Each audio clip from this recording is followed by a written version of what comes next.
The countdown is on, but you're not alone. This is Countdown to College, your weekly guide from Education Quest Foundation, here to help you plan, apply, and pay for college one step at a time. I'm your host, Gage, and joining us on the podcast today is Gina Byerly. And Gina, I'll just give you a chance to say hi and introduce yourself real quick. Hi, thanks for having me today, Gage. My name is Gina Byerly. As you said, I'm the advising specialist for Learn to Dream students at Southeast Community College. So the Learn to Dream students, it's actually a scholarship that is sponsored by the Ackley Charitable Foundation, Nelnet, and Union Bank, and they help provide college education. We pay up to 60 credit hours of tuition and fees for students who want to attend SEC. So that's almost a full associate's degree. And the way they qualify is through high school. If they qualify for free or reduced lunch at their high school, then they can qualify for the scholarship. So if they have more questions about that scholarship, they can look at the SEC webpage, but also talk to their high school counselors. They'll have more information on that. Yeah, that's great. That sounds like a great program. Thank you. As seniors start hearing back from colleges, that's kind of the time right now. It's spring. One thing that becomes very important is, checking student portals and checking your emails. So today, Gina and I are going to be talking about kind of what student portals are, why they matter, why checking your email matters, and how you can actually use all of this to help you stay on track to college. So Gina, why don't you just start us at the beginning? What kind of is a student portal and why is it such an important tool for students after they apply to college? Yeah, thanks. That's a good question. At SEC specifically, so I can talk more about what our system looks like, it's really where you'll find everything after you've been accepted. So anything relating back to that admissions process. So if we're missing transcripts or if we need you to send in something, maybe you had said you had some dual credits or something, that information they're going to be asking for is actually going to come from in an email to you. So the same email that you applied to SEC with, because we know you maybe don't have your SEC official email opened yet. And that's what happens really. Then we'll talk later there'll be another question. We'll talk more about how they get that email. But really, once they get accepted is when that portal at SEC is going to become more important. In our case, it's called the Hub. And the Hub is really where you can find everything that you need for anything as more, like I said, and an already accepted student, someone who's already registered and ready to start classes. Gotcha. And yeah, Gina and I just talked about before we started recording is that, this is very general because every college is set up differently. And so definitely, stay in touch with your advisors in your college throughout the process. But yes, going more into that, when and how do students typically get access to their student portal? Is it something they, create themselves? Or like you mentioned, does the school kind of send instructions? Yeah, actually at SEC, you would get instructions. Everything comes again through an email, but so there will be a specific email that comes from what we call our help desk. So the help desk at SEC is really our IT department. So this is going to be an email from them. They're going to send some basic information saying, here is your student ID number. Here is how you're going to log in. Then you're going to go in and create that account by setting up a password.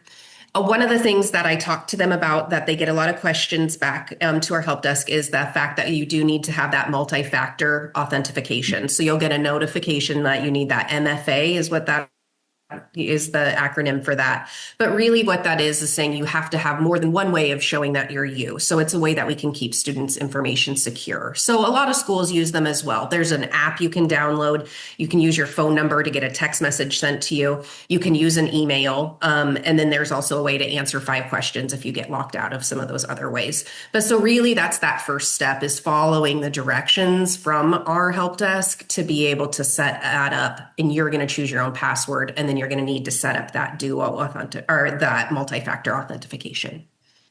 Yeah, something, if you're a longtime listener of the podcast, we tell students constantly is to check your email, check your email, check your email. Yeah. Now, Gina, what does a student portal typically kind of look like, and how similar or different are some portals from one college to another? I know you can't, speak on some of the other colleges, but just in general. Yeah, in general, just from my time as a college student or from I have a child in college right now as well, they can look vastly different actually in the amount of information and where they're at and how to find it. Sometimes the best thing for students is just they have to get used to it on their own. Just kind of click around. Don't feel free to really mess around. You can't really mess anything up. Once you get logged in and you're able to start clicking some buttons, I know that people who design the web pages or design these portals think that they're very intuitive, but a lot of times they really don't feel that way at the beginning for students. And so it's okay to just mess around and kind of look and see what you can find on your own that way too. But it can look very different. And so that's another thing to keep in mind is that if you're maybe having a friend is getting information this way, but you're going to different colleges, you might be getting, they might look very different. And that's okay. You're not missing anything, I guess, is the point that sometimes students think is like, but like my brother said I would get this or something I hear a lot of times. And it's like, but if they didn't go to SEC, then his is going to look different. So. Yeah, that's something that helped me a lot too, was just kind of clicking around, because I went to UNL specifically, and my red can be a bit dense sometimes. And so just clicking around kind of helped me find my way. But yes. Now, what kinds of information can students expect to find in their portal once it's set up? We've touched on a few things, but yeah, this is where they'll find all relevant information for once they've become a registered student. So we have a lot of information that we have students that we want you to be able to navigate that, to be able to find your schedule, to be able to find the course catalog. So if you want to look and see what classes we're offering and if there were different times available, but it would also just be where you could find your financial aid information, how much money you owe the school. So like your student account would be in there. So we do have all of that information. And again, this would all be more relevant for a student once they've already been accepted to SEC. So if there's anything that's needed on that admissions front, that's going to come in an email instead of be located in what we call the hub. Now, talking about, your financial aid is through there, that's sort of, some of that's kind of time sensitive information kind of stuff. So how often should students really be checking their portal, especially like we talked about during the financial aid process? Yeah, that's a great question. I spoke specifically to our financial aid office just to make sure I have the clearest, best answer for students. And really, if there's anything amiss with the financial aid, so if it's something that they need, you need to verify. So some students get put into a verification. It doesn't mean anything's wrong with your FAFSA. It's just part of these steps. That information comes to the email. So then if you're looking in the hub and you don't see that your financial aid information is showing in there, it means that maybe we're missing something. That information would have come to you in an email. So you're not going to see it in there. You're just going to maybe look at it and go, oh no, my financial aid package isn't showing. But instead what it is, maybe go back, look at the email, see what you're missing so that we can do that. Another thing that is just really important for any student to keep in mind is once they fill out that FAFSA, even if you get an email back saying, yes, you've been accepted, you can accept this amount of money coming in. If they don't click that, what we call that FSA number, we have each institution has their own ID number. Specifically for SEC, we're 007591. But if you don't put that in, then we don't have your information, even though you have it. So it's something you'd need to go back in on the FAFSA side and log back into their system, and then make sure that you click that institution so that then we can have that information at our institution. I'm sure, Gage, these are things that you've covered before as well, but also that students can only use their financial aid package at one school. So then if you hadn't put that school in because you thought you were going somewhere else, changed your mind to come to SEC, then we'd need you to change that and update that so we can see your financial aid information. Yeah, we've talked definitely about FAFSA verification before, because I know that's something sometimes students are like, what's going on? What's happening? And it's not. Just make sure you stay on top of your email and get the documents they need. But yes. Now, what are some kind of, at least maybe for the SEC section, some of the most important sections or tabs maybe students should be paying kind of close attention to when they're navigating their portal? Yeah, so like I said, what you're calling a portal would be what we call the hub. So the hub is where we house everything and the information. So from the hub is where you can access your SEC email address. Now we use Outlook, so there's an easy way to hook that into an app later. But to get to it that very first time, you can, or anytime you want, it's really located right there in the hub. Once you log in, it'll log you right into your SEC email. Now, I'm sure, have touched on this as well, but every school, a lot of that important information, be it based on student accounts or financial aid or from advising or from events going on campus, is going to go to that official email address. So that's why we want students checking that at least once a day once they're an admitted student. But from there, you can log into Canvas. Actually, there's a button and it's like my courses in Canvas, and then that's where they're going to pop up. So you're going to be able to see all of your classes. And so Canvas is going to be a huge tool that you'll need to know how to use. And then also what we call self-service. So self-service from there is where you can that's where that student accounts information is. So how much do I owe? That's where you can see your financial aid package, see if you need to do any steps, if you need to go in and deny loans, if you're only going to be taking the Pell money, for instance. All of that can happen right there in the hub as well. That comes through self-service, but self-service is also where you'll see that course catalog. That's where you'll see your schedule. So an advisor at SEC will help you register your first semester. You do not register yourself, so someone will help you make a schedule. Then that advisor will send you directions how to find that. But then from there, you can start looking around in self-service and being like, oh, I know that I talked to the advisor and this is what we picked. I want to see if maybe math is offered at a different time. And so you can then utilize the course catalog through that way as well. But that's where really we want you to be able to get comfortable being able to use all of the tools that are within self-service, because you can find a lot of that personal information in that. Yeah, I was actually just going to recommend, like, for newer students, something that helped me a lot when I was first in college was just digging around like the catalog myself, just because sometimes you don't even know what options are there until you look for them. Yeah, exactly. And so when you go into an advising appointment, it's okay to take a lot of recommendations and they know, but it's great to have some homework done too, because as you know, there's a lot of times there's a little bit of like, oh, what would you want to take? Especially if you're doing something like an academic transfer program, where there will be a lot more choice than if you were doing maybe one of our trades programs where they're pretty prescriptive. But that way you can just see what are the things that are available and offered. And then that way you get a good idea of, hey, even if I don't take that my first semester, that's something that sounded interesting. I want to remember that one. Yeah. Now, Gina, what are some common mistakes you see students make with their portals, and how can they avoid missing, important updates or deadlines? Yeah, really, again, I'm going to hit back on that email. And that's where people say, I didn't know that I needed to verify that financial aid. And that can then delay that package and how we get the money issued out as that Pell Grant. So like they think that they're just not getting information, and it's really because of that. A common thing that I heard from our admissions team, for instance, is that an email will go to them saying, we don't have any test scores on file. So we have your application, but we can't approve your application until you either submit your ACT scores, or in the case of SEC, you can also take the AccuPlacer. But so then students will call in and say, hey, I put in an application like a week ago and I haven't heard anything. And it's like, well, actually you got an email back saying we can't process your application until we get test scores. So a lot of that little information is just really going to be coming to that email. So just keeping an eye on that. Another thing really would be, once you do become a student, something would be signing up for what at SEC we call regroup, but that's just essentially like in a campus alerts messaging. So that would be if school is going to be closed or something, that way you're getting a text message back to your phone. So some of those little things that people forget to set up, and then they're calling the school the day wondering, is it open? Is it not? When you could easily have signed up for some alerts on that as well.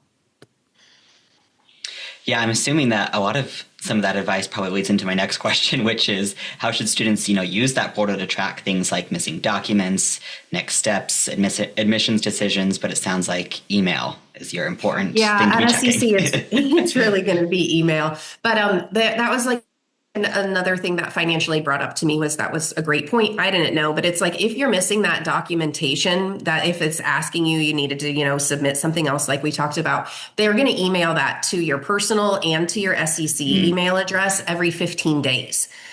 Because they're like, we cannot move any farther until we have this document. But also, like, you're going to be getting some information about scholarship deadlines. So like a scholarship will be open every semester. We have one big foundation that provides a lot of scholarships to students. So a message comes out from your advisor saying, hey, make sure and apply for these. And if you're not checking your email, then students will come in a month later wanting to register for classes and then asking about what scholarships are available. And all that has already happened, and there's no way to go back and do that. that. So you would miss some important things like that are just actually free money or things like that. But also sometimes the information will be coming from your advisor.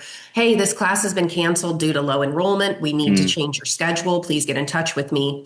And then, or about that meeting. Like I said, you can't register until you actually meet with an advisor your first time at SEC. So advisors are reaching out and then they're not hearing back from students about that, setting up that appointment. And then students are calling in saying, I don't know what my next steps are. I know I've been accepted. I know I've done new student enrollment, but now I don't have anything. And it's like, well, there's an email that was sent. You need to set an appointment now. Yeah. So, yeah. And now, what role do parents or guardians play in all of this? Should they have access to their portal, and how can families work together without, creating confusion? I think that's a good question, and I'll answer that a little bit from the perspective of being a parent of a student in college as well. And a question that I get from parents is that we want to be able to see the payments, right? Like if we're going to be helping pay for anything, but really truly because of FERPA, which is those federal guidelines that protect student information, we're unable to have that. We don't issue that back out to parents. Now, at SEC, we have something called the ROI, the release of information, where you can sign it saying that this person can have, and then you can select what type of information. But that doesn't help them get into the portal. That doesn't really help them set up their own hub account. Really, that's going to be up to the student to show their parents and be able to log in. And if that's something you want to do together and be able to navigate, or if you feel like as a parent, you might have a better understanding of how things are set up, then that's okay. But you're not going to have access the way that we do it anyway at SEC to having any sort of that unless the student's going to be the one showing you. Gotcha. All right. Well, Gina, I have just one final question for you. What final advice would you give to students who maybe feel overwhelmed or intimidated by their student portals, especially maybe some first generation students or first time college goers? Yeah, a lot of it is just first take a deep breath. It is overwhelming. A lot of life changes are going on too. So you're processing that. And sometimes you can feel like you're taking it out on the technology. And really, it's just like, I'm actually nervous about coming to school, or am I making the right decision? So really, a deep breath and then slowing down, rereading that information that comes to you. It's spelled out. There are steps and it may seem a little confusing, but if you really take the time to read it, look through it, follow it step by step, you'll be able to get through it. There's going to send you this information, right? We're not expecting you to know how to do it all. But the other thing is something we talked about and you said was really helpful for you is just don't feel free to mess around in there a little bit, right? You can't really break anything. And then that way you start clicking on something and then that's leading me here. Okay, now I'm finding some information. Something that we are seeing a lot from like an advising standpoint right now is that kids are really used to using just Google Docs or like the whole Google Suites, Google Classroom, and that's not what's used on the college side. So then they're not understanding Canvas. There's a little tutorial on how to use Canvas, and most people don't use it, but it's a really great tool, and you're going to be expected to turn in those homework and everything right away at the beginning, even if you feel like, well, I didn't know how to use Canvas, right? So it's best to be able to practice and look through some of that stuff first. There's the general computer literacy of being able to figure some things out. Like I said, programmers always think that they've designed something really intuitive. And it's not always that case, but the information's there and it's okay to click around and just see what you can find as well. But the biggest thing to really keep in mind is that people are there to help. And so if it's really truly like, I cannot figure out my password, a common thing that I say is, do not be afraid to use the reset password though, right? Like you reset the password and then as long as you can then answer those other questions or use that, again, multi-factor identification, get back in, you can reset it and then go from there. Like you're never really locked out. But if you have questions, somebody at the college is going to be able to help you. And that's going to be true of any institution. But at SEC, just contacting your advisor and being like, I know it's not your job to run the website, but I'm locked out. It'd be like, here's how you get a hold of the help desk. Like someone wants you to be able to figure these things out. And so we're going to be able to answer questions as well. A lot of times people are afraid to ask questions because they feel like maybe they were silly questions or like, I feel dumb that I don't know that. There's no dumb question. There really isn't. And we don't know everything either. And so sometimes that means we're having to outreach to somewhere else to answer some things. So everybody wants to help you. It's okay. But it's also okay to just take a deep breath and then go from there. Yeah. Okay, well, that wraps us up. Hey, thank you again, Gina, for joining us. Yeah, thanks so much for having me. I appreciate it. And to our audience, if you ever need help with anything college related, you can contact an Education Quest office near you for free help. You can find our contact information or schedule an appointment on educationquest.org. While you are there, sign up for the weekly Countdown to College email that's filled with all sorts of college tips and tricks. And finally, just help us get this message out to as many students and families as possible by subscribing to this podcast on your favorite platform and hitting the like button on this episode. Thank you for watching and listening, and we will see you next week.